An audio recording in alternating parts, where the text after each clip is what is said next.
जय Hind. UPSC prelims के series में आप सभी का हार्दिक स्वागत है। पार्ट 2 को आगे बढ़ाते हैं। आज हम चर्चा करेंगे 12 नंबर प्रश्न से लेकर 26 नंबर प्रश्न तक।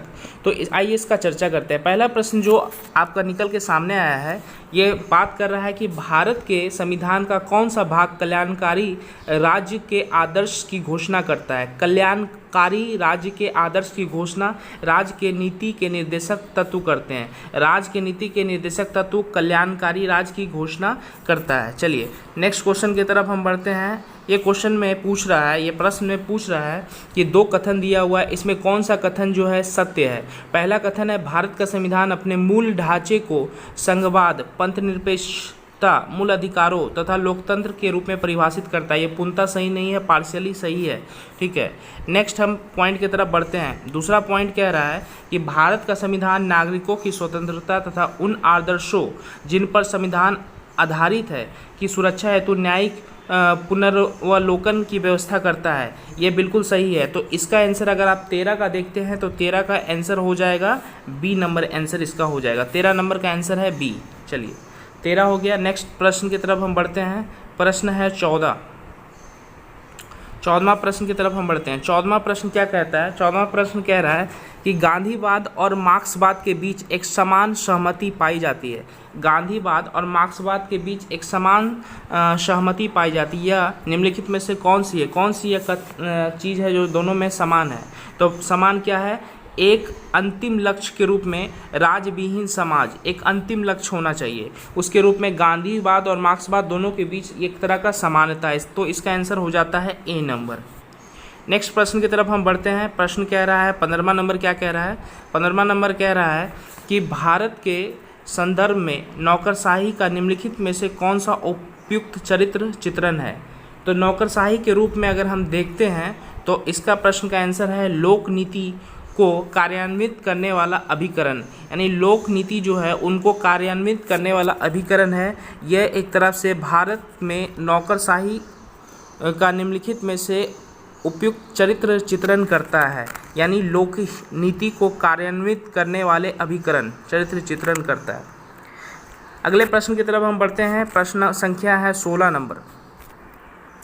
16 नंबर प्रश्न क्या कहता है और इसका आपको आंसर ढूंढना है। 16 नंबर प्रश्न कहता है भारत के संविधान की उद्देशिका के बारे में यह प्रश्न है। तो 16 नंबर प्रश्न क्या है? भारत के संविधान की उद्देशिका के बारे में। और इस प्रश्न का सही उत्तर जो है उसे हमें चुनना है। तो भारत के संविधान की उद्देशिका वाला जो प्रश्न है इसका आंसर है डी नंबर। और इसका अर्थ है संविधान का भाग है किंतु उसके अन्य भागों से स्वतंत्र होकर उसका कोई विधिक प्रभाव नहीं है। यानी उद्देशिका जो है संविधान का भाग है लेकिन उसका कोई विधिक प्रभाव नहीं है। तो ये 16 नंबर का आंसर क्या हो गया दोस्तों? 16 नंबर का आंसर हो गया डी।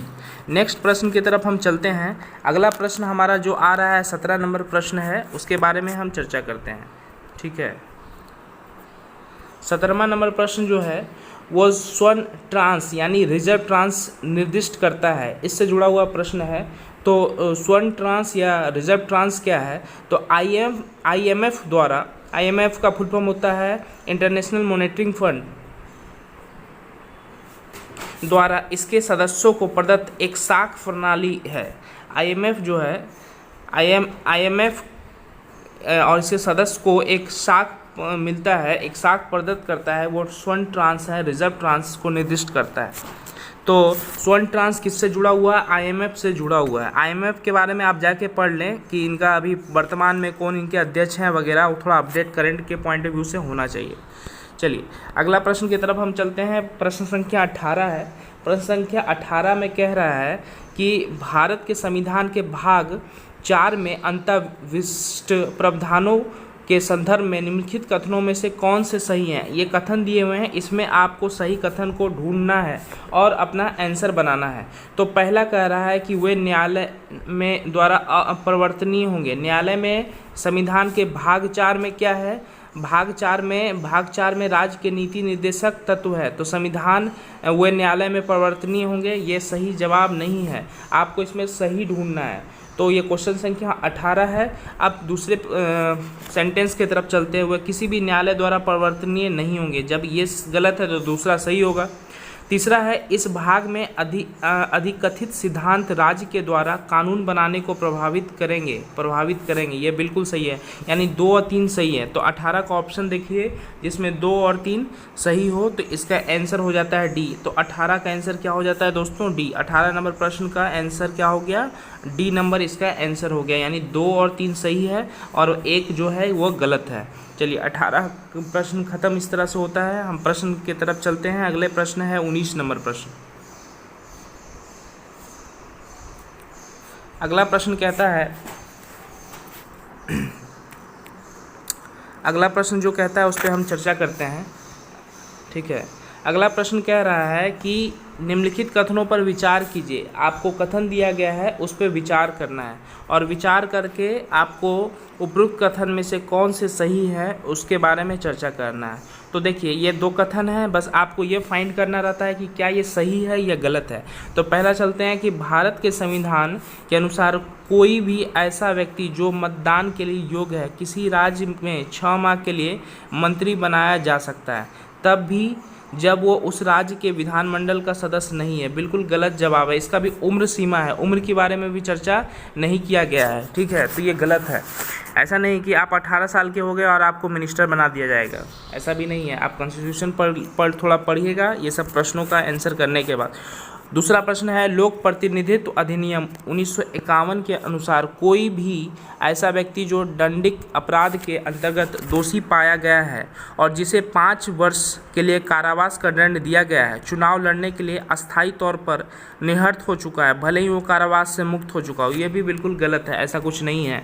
तो दोनों प्रश्न इसका आंसर गलत है दोस्तों। तो इसका आंसर हो जाएगा ना तो 1 और ना ही 2, यानी क्वेश्चन नंबर जो आपका 19 है इसका आंसर हो जाएगा डी।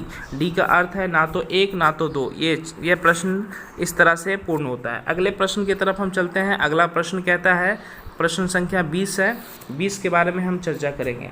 तो 20 में निम्नलिखित कथनों पर विचार करना है और उपयुक्त कथन में से कौन से सही हैं इस पर चर्चा करना है। यानी 3 सेंटेंस दिया है उसमें सही ढूंढना है। पहला है कि भारत का राष्ट्रपति ऐसे स्थान पर जिसे वो ठीक समझे संसद का सत्र आहूत कर सकता है। बिल्कुल सही जवाब है, यानी भारत के राष्ट्रपति के ऊपर ये निर्भर करता है।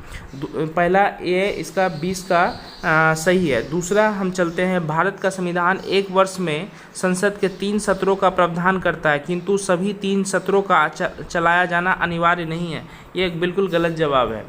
तीसरा है सेंटेंस है 1 वर्ष में दिनों की कोई न्यूनतम संख्या निर्धारित नहीं है जब संसद का चलना आवश्यक हो। ये भी बिल्कुल सही जवाब है। तो यानी 1 और 3 इसका सही है। तो 20 का आंसर क्या हो जाता है दोस्तों? सी नंबर। 1 और 3 इसका आंसर सही है। 20 का आंसर हो जाता है सी नंबर। चलिए 20 प्रश्न हो गया। हम अगली प्रश्न की तरफ बढ़ते हैं और समझते हैं कि अगला प्रश्न क्या है। अगला प्रश्न है प्रश्न संख्या 21। इसमें क्या आ रहा है?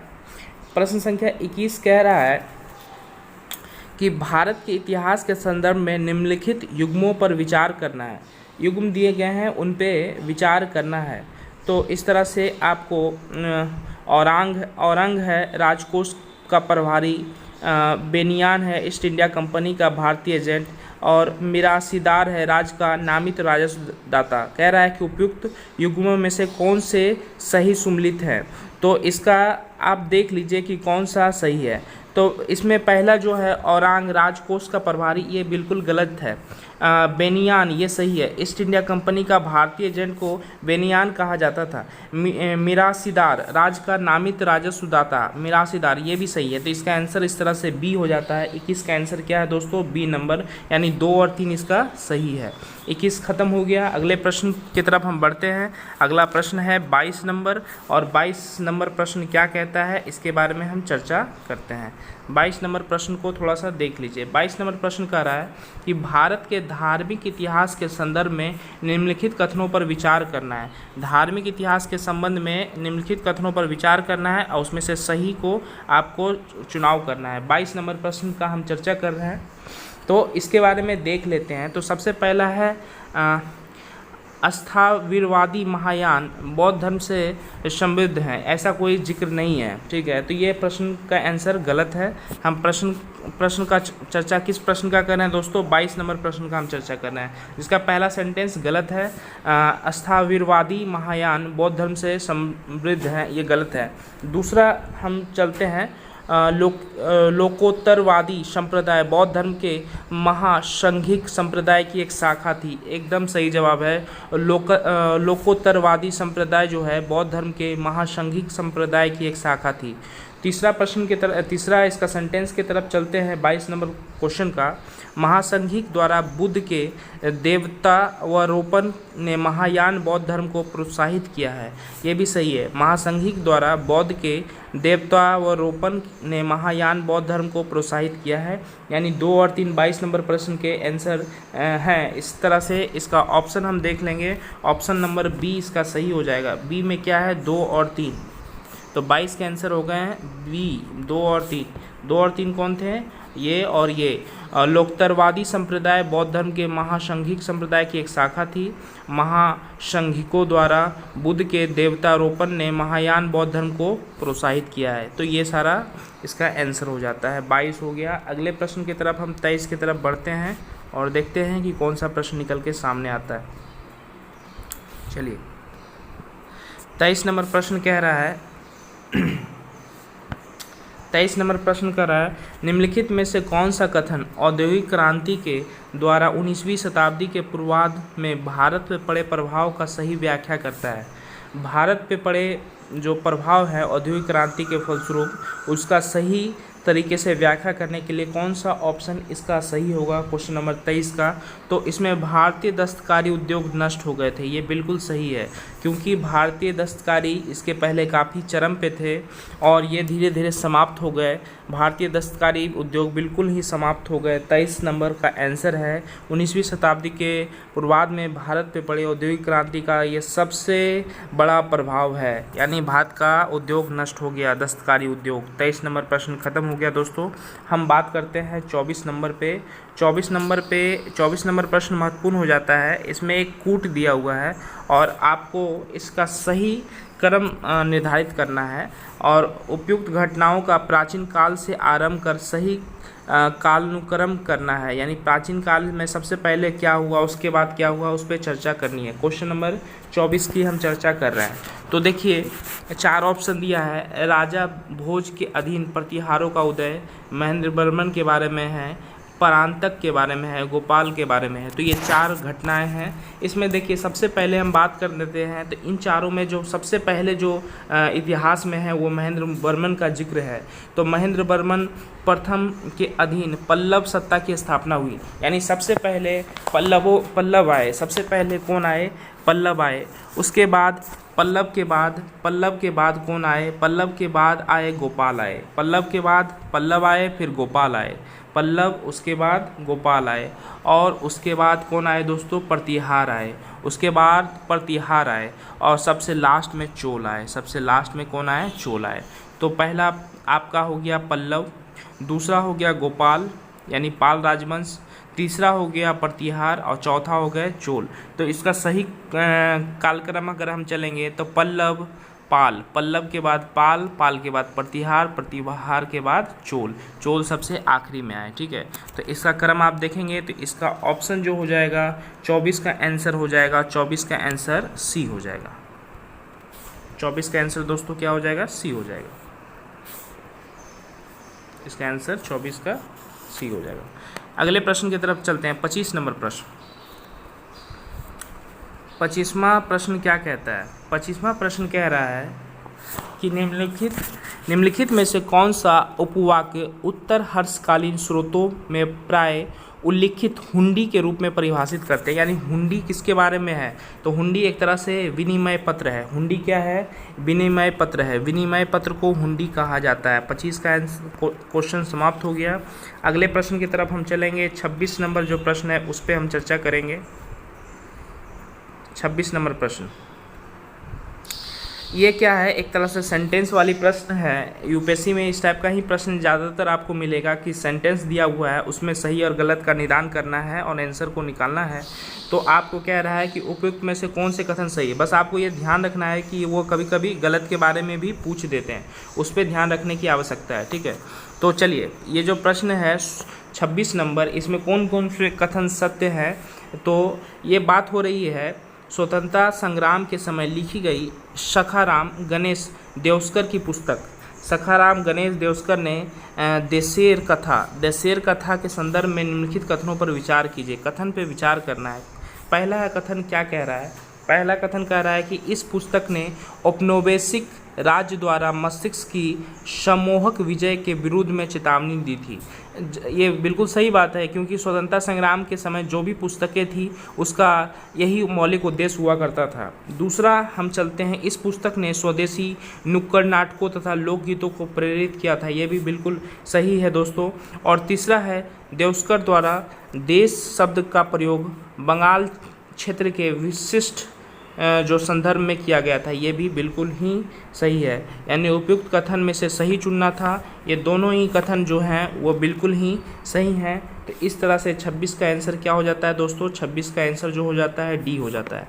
तो 26 नंबर आपने प्रश्न देखा, ये देशेर कथा के बारे में है ना, गणेश देवस्कर जी ने लिखा है और इसका तीनों ही कथन बिल्कुल ही सत्य है।